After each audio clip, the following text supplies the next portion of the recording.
in English because we have Ramiro visiting. So once again, thank you for joining us. I'm sorry. No.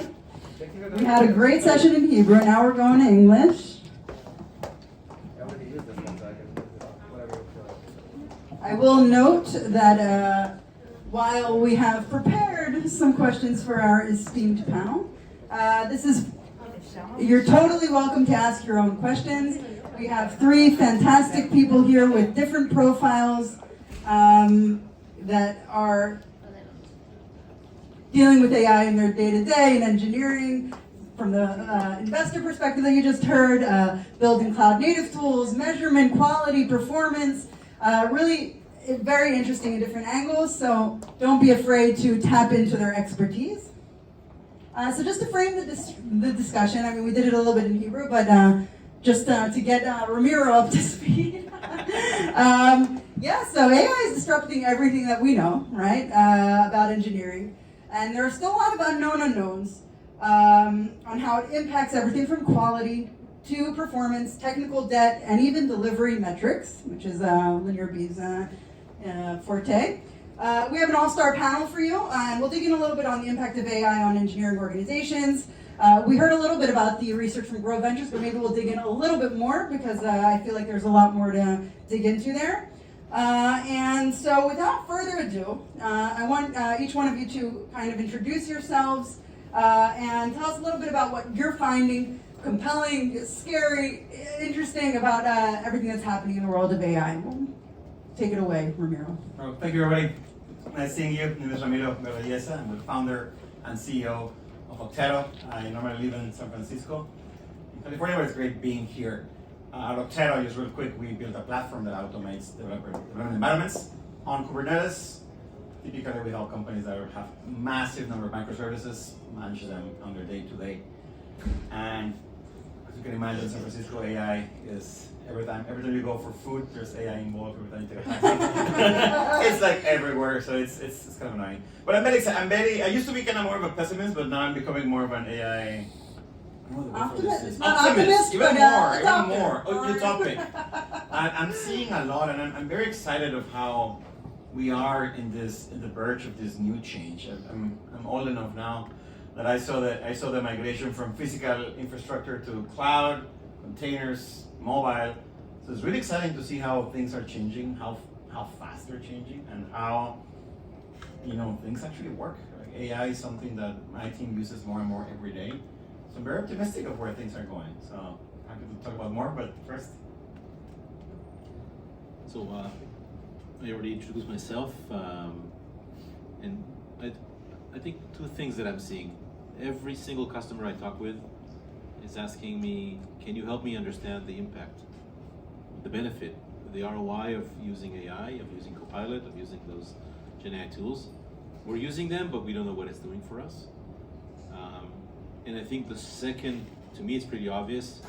AI is disrupting the way we deliver software, and we still don't know how. We still are far from understanding exactly how it's changing, what's the stable state going to be like in a year or 2 or 5. But we know it's changing. We don't know how, and we have to start preparing for how do we work when we don't know what's coming. Yeah. So hi, Lotan. So I'll just say that if I compare it to the mobile revolution, I think that most of the AI interesting ideas that we're seeing at the moment is the equivalent of the AI apps that used to be like the flashlight app, the compass app, that took like very basic functionality of the mobile phone, GPS, gyro, and have it wrapped as an application. What we are still looking forward to see is like the Ubers and the Instagrams, kind of like understanding totally different and new user behavior using the sensors or like the equivalent now in AI, the capabilities, but just now transforming a whole new experience. And we are seeing that AI is augmenting and helping a lot of the existing positions and workflows and jobs that exist today. what we are looking to find, and just now seeing the first glimpses of it, is AI creating the jobs or the professions that could never happen before. And it's not faster, better, it's just like new. Yeah, it's going to be completely different, and we have to figure out what that will look like. So as we noted that AI is impacting engineering organizations, both as consumers and as builders. Like, we're consuming AI in our day-to-day work, but we're also building on top of it. We're seeing a lot of different things in engineering organizations and different sized engineering organizations. That was a little bit of what Vicky touched on. Like, larger organizations are seeing different impact than smaller ones. So I just want to dig in a little bit to the upsides and downsides as you see them of the increasing dependence on working with AI. How are skills going to atrophy? A little bit about the black box of AI and everything that, it gives you like this single answer or this single source of truth. All of that is like kind of changing the way we work, like we said, and I'll let you get started. So I think in the previous conversation, the word juniors was mentioned. That's probably the best representative of an area or slice of our world that is getting disrupted in some fashion. On one hand, people are saying, oh, I'm not going to hire any more juniors because I have AI to do the same work. On the other hand, juniors are using AI, but not always understanding exactly the code that is actually getting merged. So I think it's very interesting to watch how that unfolds. And I think juniors are getting dinged all the time, right? 5 years ago, they were dinged because of other dynamics. It's the easiest sector to always get the heat from something. But I think it's going to be interesting to watch and learn through what's happening with juniors, how AI is changing even the profession. Maybe from writing code to monitoring agents, right? That's a different job, which no one has today. No one has this title today, but maybe that's a new kind of twist on our profession. I have a screen with 5 or 10 agents running, and Gen Z are great with the ADHD and multiple screens. I mean, my kids never use one screen. Yeah. So it's like flying drones or running agents that create code, and like just making sure that they work okay. Maybe that's a new kind of software developer, and I think juniors are the first place we'll see that and understand what's happening. I agree. I think it's very interesting. And there was this Twitter thread that Paul Graham and some other people from Moderator were talking about how they saw the challenge that older people, and I'm in the category now, we're kind of screwed because we're not going to be able to adapt to this. And I think there's a certain aspect of truth of like, when I was a developer, you always could tell, and we always had this joke where like, hey, you're coding Python and Java. Like, you came from that world of Java and you see the code and it's like, why do you have factory patterns in Python? It's interpreted, it doesn't make sense. I think we're going through that moment with AI, where a lot of us are still trying to apply the old patterns, and Copilot is an example of this, where you're asking a Copilot to give you code that you're going to run in the old way. And I think it's fascinating because I think we're going to be seeing a diversion where some of us will kind of continue that path, but a lot of newer, less experienced, I guess, people have a chance to kind of see this world with clean, like, bright eyes and figure out a better way to build things. And the same way that some of us, when we saw mainframes, we're like, that makes no sense. Now you have these new beautiful things. It's gonna be the same. So I think it's fascinating, and the speed that this is happening. Like, agents were not a thing 2 years ago, and now like everybody's talking about it. ChatGPT was not a thing, like what, 3 years ago, 2 years ago. It's fascinating, and what I really like is that we are seeing productive gains. Like, I know they're very hard to measure, but all of our customers, we talk to a lot of them, and everybody says, yeah, of course we use AI, and yeah, we're seeing benefits. In my role, I use it to write emails, but even that is actually a huge productivity boost for me. More diplomatic. Yes, I do that. But it's for me, anyways, I find it fascinating, and I think we're gonna be in the same. I think it's the same with mobile, right? Like, there was a time where like people didn't get mobile, and the newer generations did. And there's no, I think Instagram and WhatsApp, all of these were created by people in the younger side of things. I'm pretty sure When we'll I see. do that like this, my kids say, "Oh, you're old." That's not how you take a photo. Take it only like this, only Yeah. vertical. I think we're facing like new technology now. Like we are the people that used to feel like confident in everything we do. I had a very weird moment, and it reminds me that when I was like in the 6th grade, I was like 12 years old. In the last day of school, before we left school, one of my friends sent out something to print in the printer, and instead of 1 copy, he typed in 10,000 copies as a joke. But the problem is that the more senior people in our school wanted to stop it. So the best way to stop it is just they fed paper all the summer long. And even when we returned from the vacation, they were still printing because they wanted to get to the end of like 10,000. And I think that's what a lot of what we are seeing today with AI. We're trying to enforce existing methods to this kind of thing. And that's not how it's gonna work. And for example, we're seeing now like more encapsulated use cases. Very fast prototyping with Replit. We've seen it quite a lot. I think there is definitely an adoption.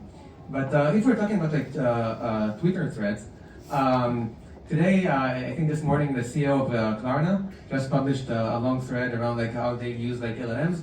And guess what? When they just put LLMs on the top of their existing documents, it was garbage in, garbage out. Because in their documents, they have like shitloads of garbage. And I think that currently, it's not intuitive for us what is garbage for AI. And that's a process we're gonna do. And there are some people around us that are already quite advanced in this process. They know how to work with AI. They know how garbage look like. And I think slowly they will be very visible in each organization. And the use cases where it's easier can be very, very visible for all of us. And that's just a matter of time. Interesting. You touched a little bit on our next question, so it's a good. It's a good segue. My next question is really. Is it a good idea for such a novel, I guess, despite being widely adopted, technology to be the backbone of everything we're doing, from our processes to the things that we're building? What could possibly go wrong in such a situation? I think I don't think we have a choice. I think it's an unstoppable force, and as whatever our role is as engineers, as leaders, I think what best thing we can do is adapt and find ways to sandboxes, prevent it. We're actually talking about it before the talk about how some organizations are creating safeguards around like LLM proxies. We're doing detection of like ensuring that employees are not uploading sensitive info to their models, to their LLMs. I think that's what we have to do, because I don't know if you know developers, but if you tell a developer don't use that tool, you know what's going to happen. Black ops. Black ops is going to happen. So I think we need to be wary, but I don't think we can act with fear and like don't use it because of what might go wrong. I think we have to be optimistic about let's use it for what it can do and find ways to prevent the terrible edge cases. Don't use LLM to run nuclear factories. But code and all those things, I think there's a lot to do there. And it's very cool to see more and more companies taking this seriously and enabling rather than forbidding, which historically works better. I think if there is anyone from Kodak in the audience, he will probably say what's happening when you're not moving forward with these kind of things happen. I don't think we have a choice. I think that the question is what can go wrong if you don't adopt this technology? Mm-hmm. Many things can go wrong. And I think we just have to find the right way of using it. Yeah, I think technology in general gets used. Whenever there's a new technology, when people find the ways to use it. It was the same with fuel and with cars and with electricity and with electronics. And sometimes there's like an overreaction. You use it everywhere, and then you realize it's not great for all the use cases, and businesses and people will find the way to use it where it matters, where it helps. And in general, I think if we look back on, I think we're still in where humanity is in control. Humanity is always like adopt first, then we build the guardrails and the safeties, right? Electricity, people died from using electricity in early factories, and then we got all these helpers and wrappers around it to make sure that it's safer and it's not blowing us up. So how do we push those people forward? Be like, you test it, you do that. I'll follow. I'm behind you. Yeah. Fun startups. The pattern is always the same. The need and the opportunity will drive, and then the guardrails, the regulations, they will follow. They're slower. We all know they're very slow, but they'll be there. And we've been through similar waves, waves before. Yeah. I'm going to pause for a minute to see if anybody from the audience wants to ask our elite panel here any hard questions. Make it hard. Grill them. Anyone? Nobody? Come on. Oh, yes, we have a question. All right, introduce yourself and... Gail from Google Cloud Security. So, one of the things that I can tell you that I've had from experience with using non-Google AI is that I've noticed that I get very similar answers from all of them. And one of the problems that comes with that kind of situation is that we're basically getting groupthink on steroids. How do we deal with this problem and prevent it from killing creativity in our industry? Yeah, good question. That is a super interesting topic. I spent way too many hours thinking about that. Because I think we're seeing, even before AI, I think we're seeing this today on media, when we move from this highly curated world where only journalists and newspapers publish news or broadcasting to the world of like Wikipedia and Twitter and Reddit and workspaces, we haven't learned how to deal with that. And I think AI is accelerating that. To me, that is one of the biggest challenges is how do you, these half-truths, when AI acts so confidently. And this is one of the things that I think is concerning because I don't think we have the tools today to really fight that off. There's a lot of, at least startups that I know of, like researching into this topic of how do you flag that an LLM is wrong. It is an area that I think is very early, and I don't think we have a way today, but I'm confident we will get to it. Kind of what you were saying, where like, we had to get burned with fire before we learn how to create a perimeter, or the same thing with other technologies. The internet brought amazing things and some terrible things. And I think we will have to deal with it, go with it, and find ways as we experiment. But I don't think we have an answer right now. Specifically for software, I want to counter with, we call ourselves engineers. So are we engineers or are we artists? I know every developer likes to think of themselves as Snowflake, and I'm solving this new problem that was never solved before. I've been around long enough.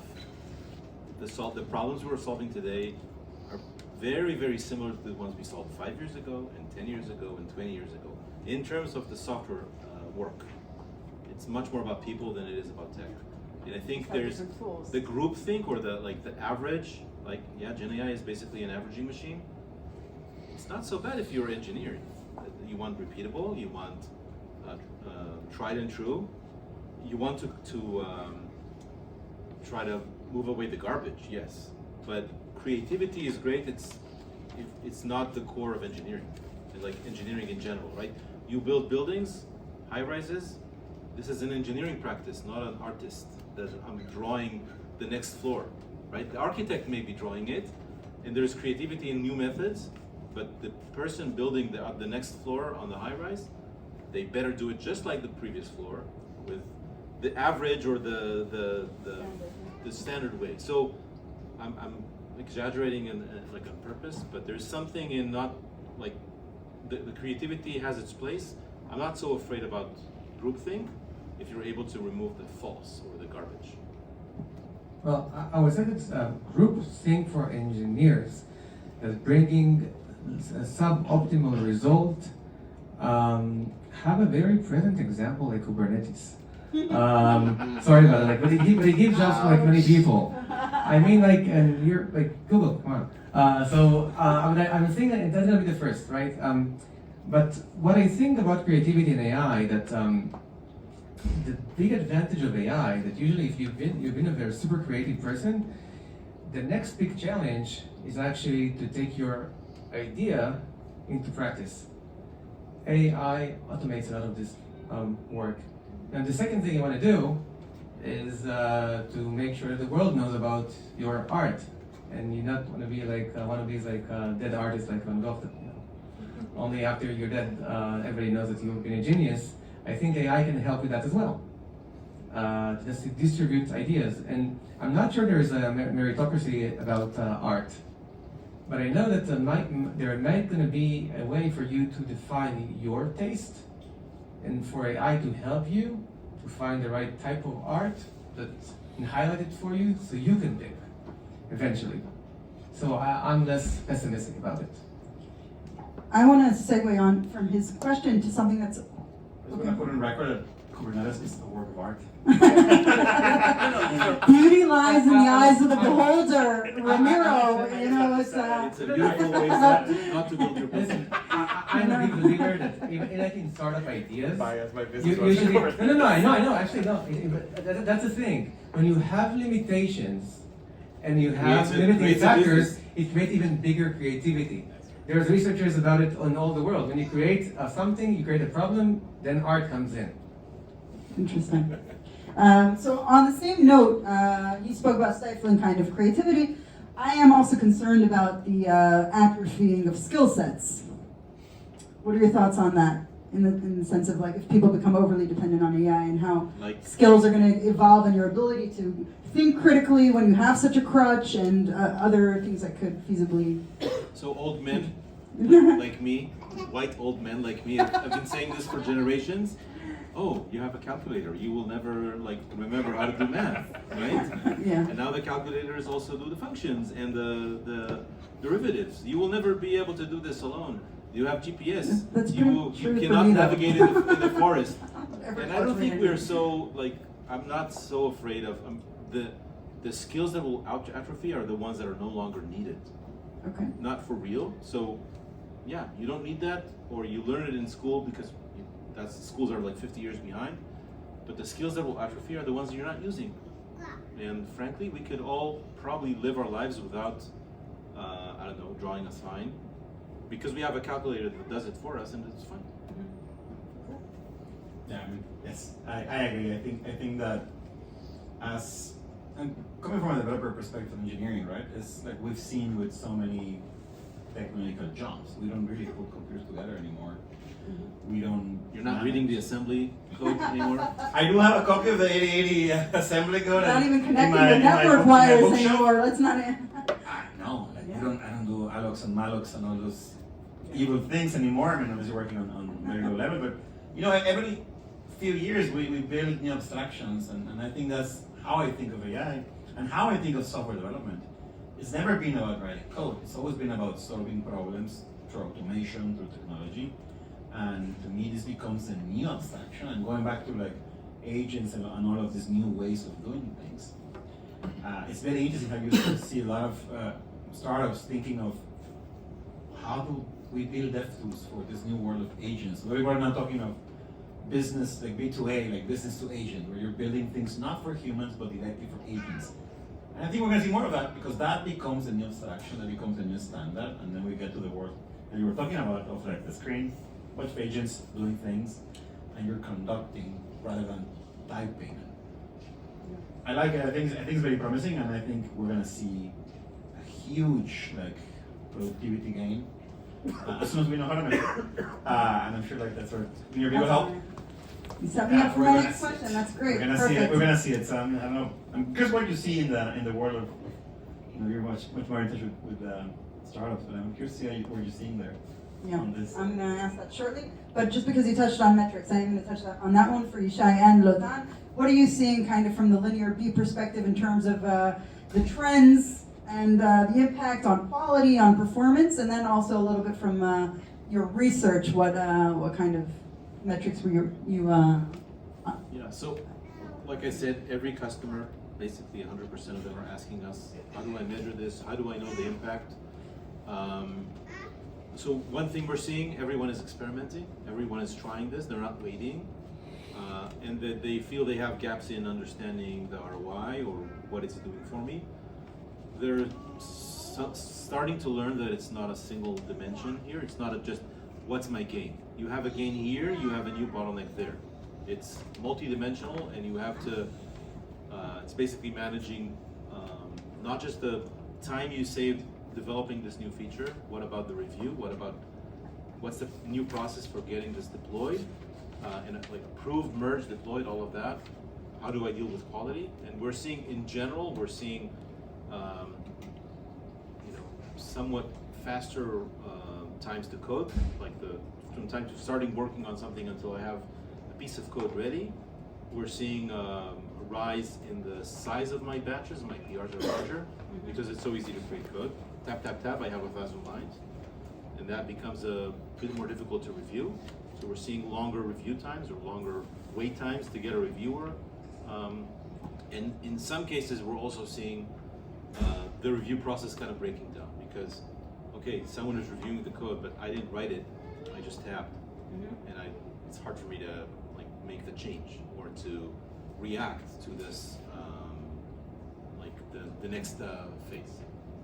So that's what we're seeing. We don't have like numbers to put a global number against this, but we're seeing that it's not like just one number. You have a productivity gain. It's complex. And what about quality? Just a little bit on quality. I think it's early for that. We don't have good data yet on is this improving my quality. We're hearing from the developers and our customers saying we think there's some quality issues. Obviously, AI will hallucinate, and but people make mistakes also. So there obviously is something there, but we don't have good measurements yet to say, like, this is a 10% bump in your bugs. I don't think that's true. Okay. So, Lotan, what are some of the highlights from the research? Yeah, so we have numbers. Great. Here we go. This is like the reason I have this like cheat sheet, right? So, as I said like before, 92% of the organization already use it for code generation, and then it starts like dropping in testing. Only like 21% of the organizations use it in testing, but we believe this is like the next thing. Just like it's the same system, same part of the process. That's going to be like very fast second. Interestingly enough, 30%, which is like 1/3 of us, like 92, use it in infrastructure and DevOps. We believe that this is one of the biggest opportunities to see there, and across like the industry, for some reason, I think that it's been neglected. I suspect that GitHub is the one to blame because it's not creative code.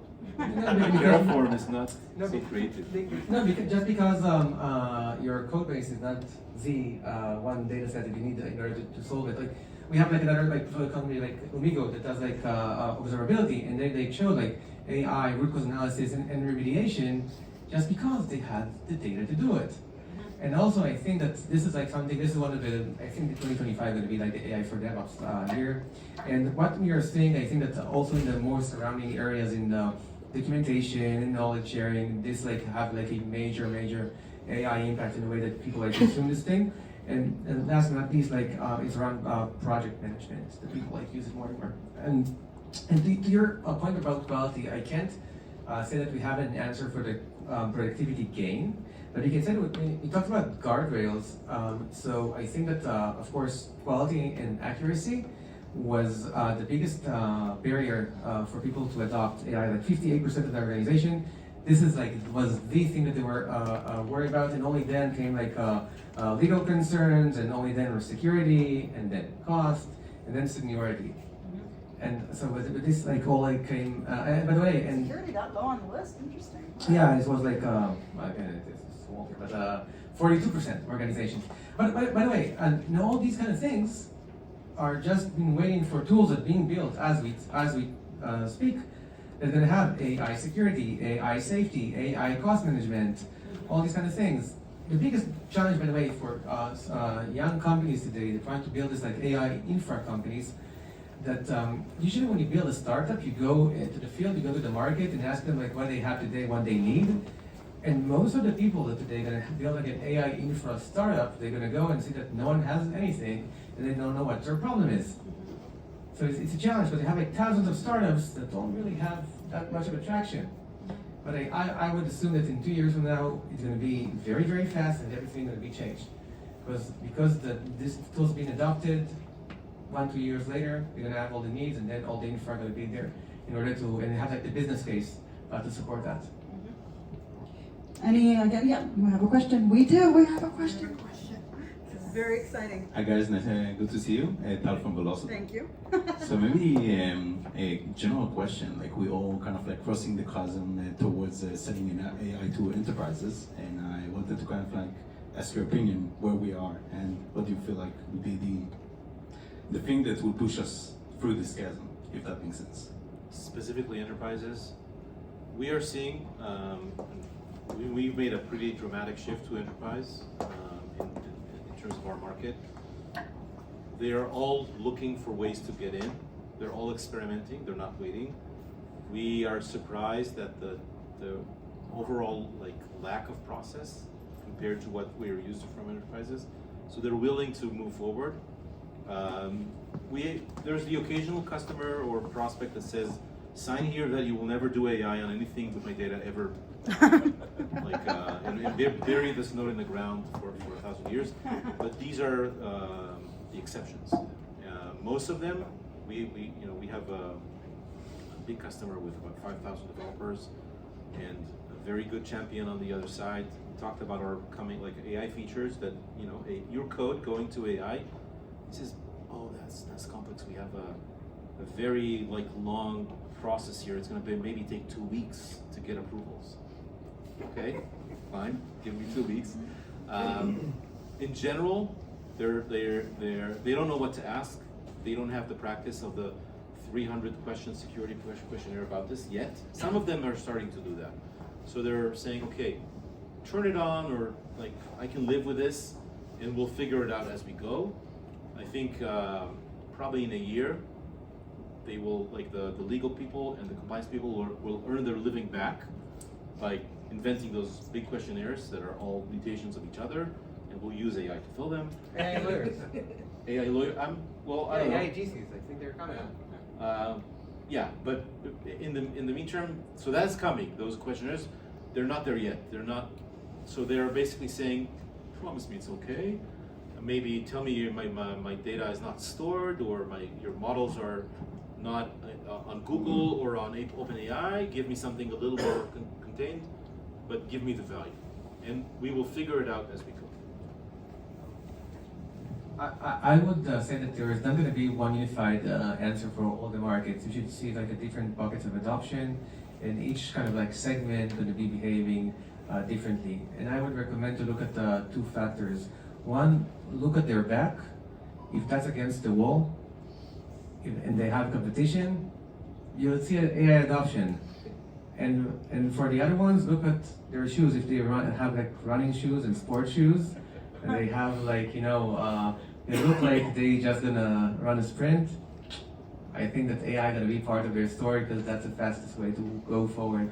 And all the others just gonna observe what the other guys are doing and try to around a bit later. But I think the first major AI breach, like AI powered breach, that's going to be public, will create some different, like change some of this behavior. But it was like, it was like cloud adoption.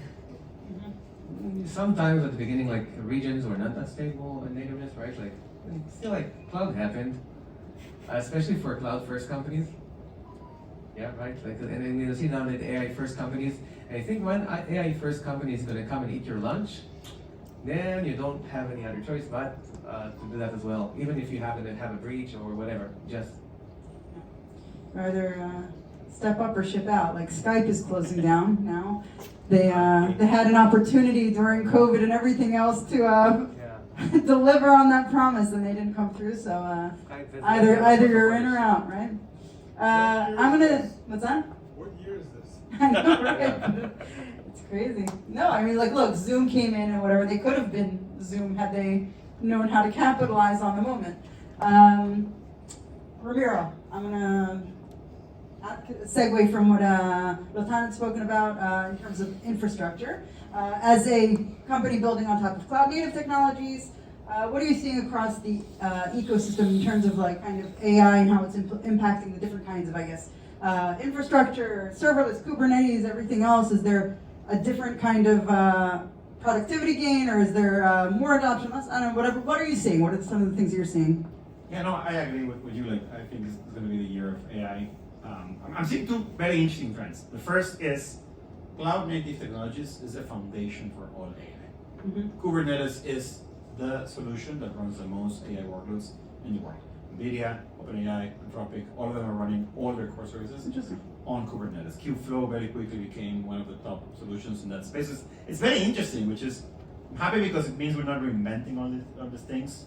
We're seeing that now. On the other side, kind of like from the product side, it's I think we're all waiting for this. We've been collecting so much data for so long, observability, infrastructure. Why do they have what to do with it? Yeah, it's always been a problem, right? There's always been this problem. What if I've been storing all this in petabytes of S3 I was talking to somebody at parquets? from a bank. I was like, hey, we collect a terabyte of data of logs every day. And how do you go through them? Oh, we don't. So we just keep them in case something goes wrong. So I think there's a very interesting opportunity, very, to me, obvious gains, because LLMs are really good at going through data. So you're seeing a lot of observability and detection. So it's really cool startup doing things around adaptive firewall rules based on traffic because they can understand patterns.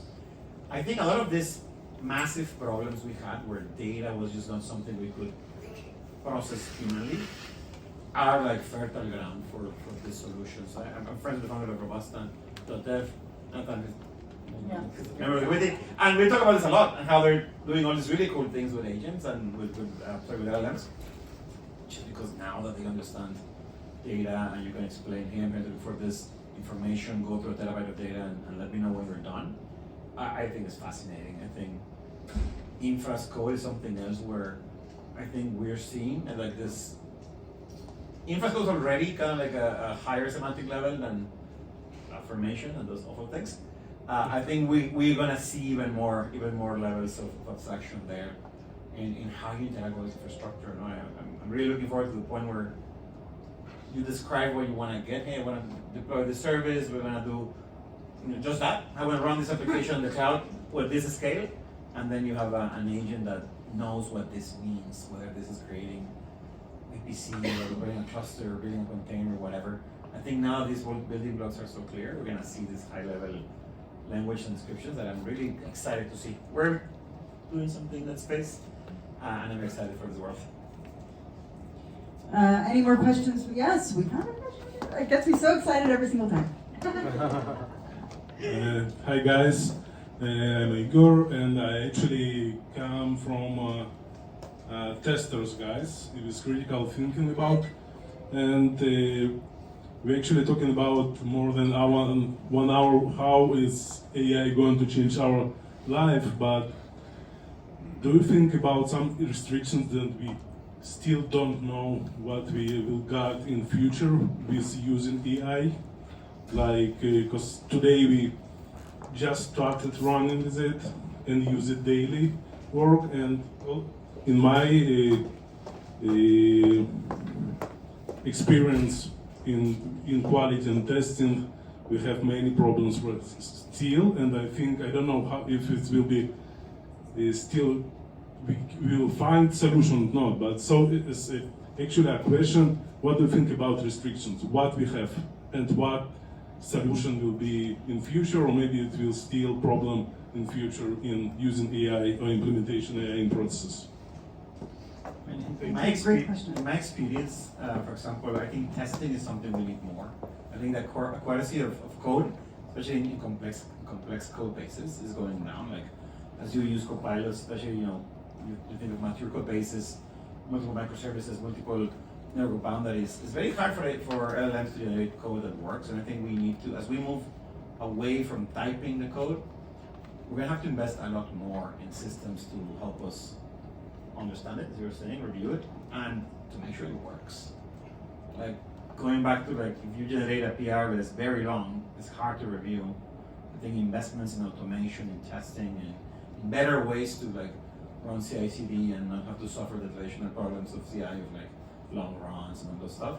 It's going to be key, and hopefully we're not using the same tools to generate the code and test it. Yeah. We're going to need different kinds of tools, more focus on That's exactly a Yeah. point, because everyone right now trying to use AI for testing, but it's actually you will find situation when I try and test it with AI, code that was written with AI. So that's a main point here. Is Actually, to can I have- respond to that? Sure. So one of the use cases that we're doing specifically in my lab is that we're using AI-generated data, or actually we're working on getting to use AI-generated data for use cases. So the idea is that you're not using it to write code, but you are using it to generate data for use cases or messages that you're sending across an existing system. So you're not using it to kind of build the pipes, but you are using it to generate the stuff that you're sending through the pipes. And I can tell you that this is something that I think we'll be doing a lot more of. I think that our perception of testing is coming from a more deterministic mindset, that we know what the coverage looks like, because we know what 100% know how the unit testing looks like. And I think if we adopt AI to the most purest way, it's very open-ended. And I think we would take a look at testing like we take a look at red teaming in cybersecurity, that there's no one way of doing that. We should invite people to red team our model. And I think then testing will be closer to tell us what is your policy, and we will check if your policy is matching your agent. And each organization might have a very, very different policy. And it's not like one guy or the same testing method going to be right for each one of the AI models. Think about how a chatbot for one of the government agencies should talk with their users and what might be considered as abuse, and compare that to a chatbot of a dating site and what's their abuse or normal conversation would look like.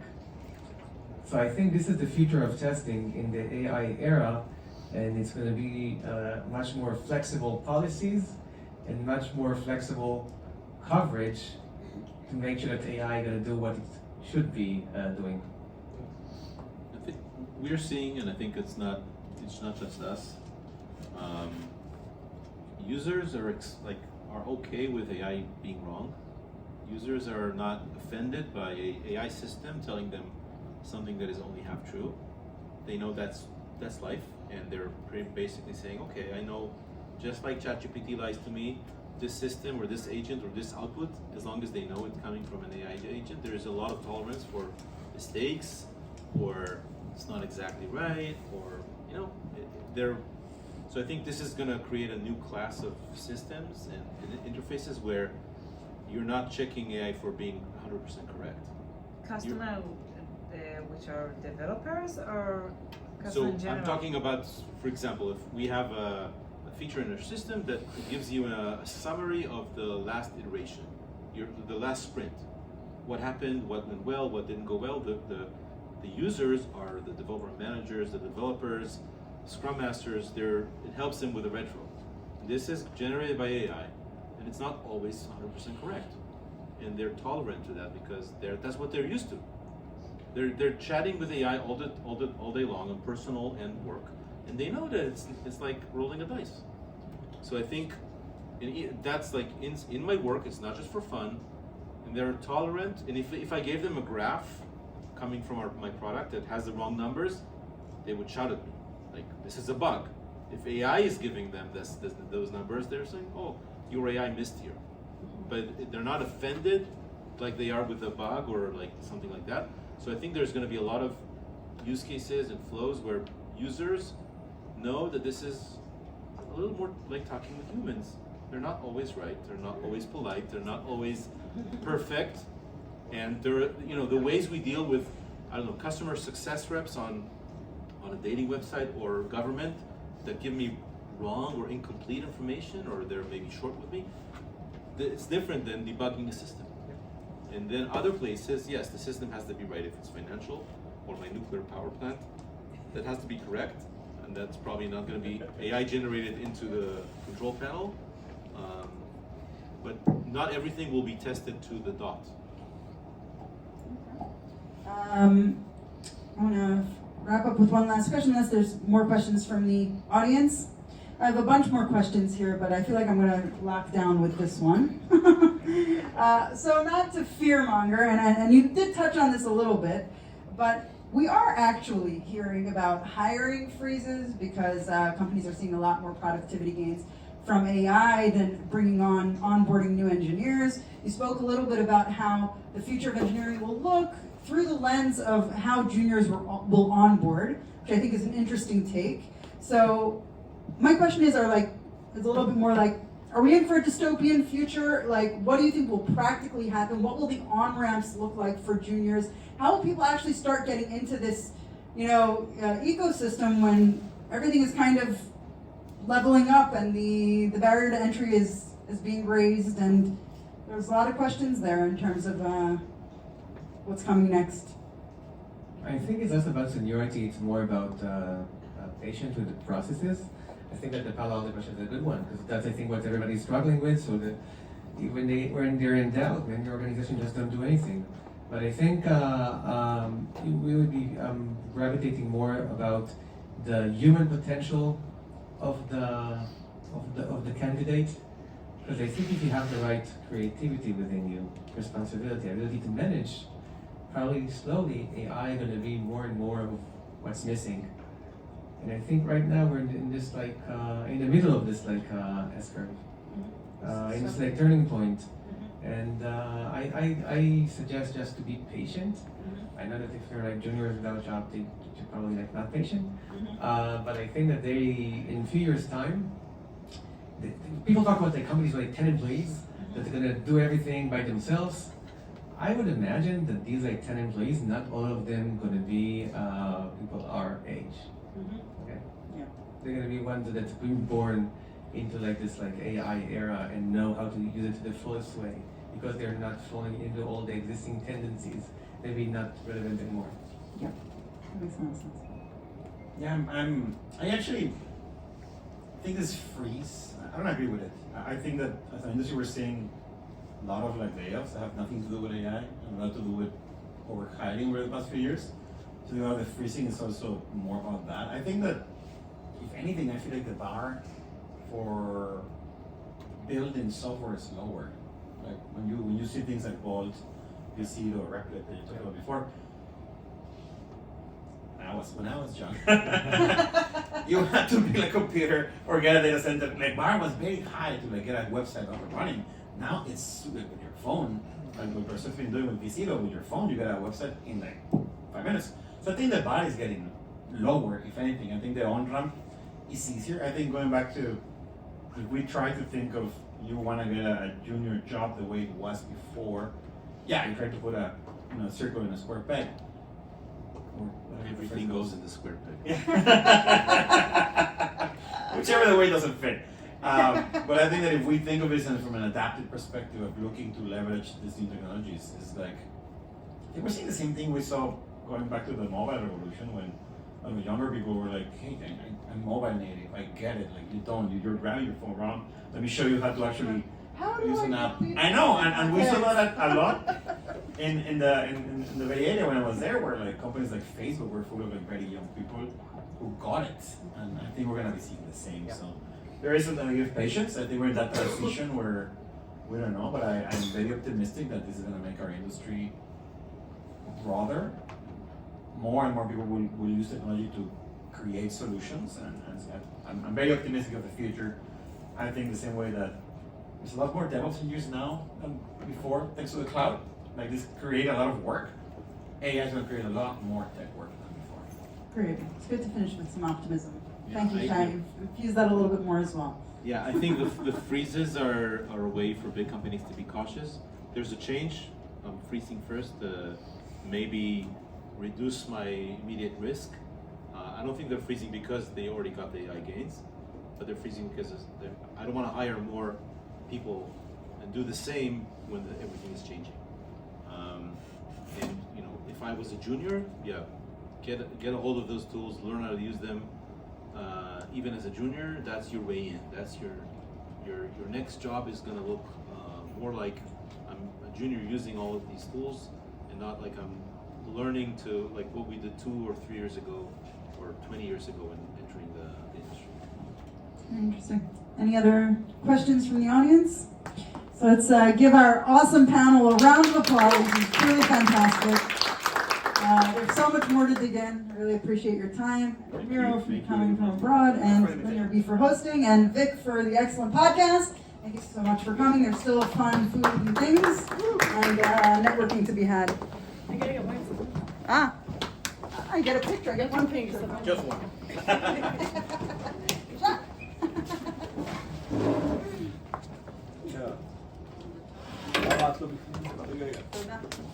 יאללה, בואי.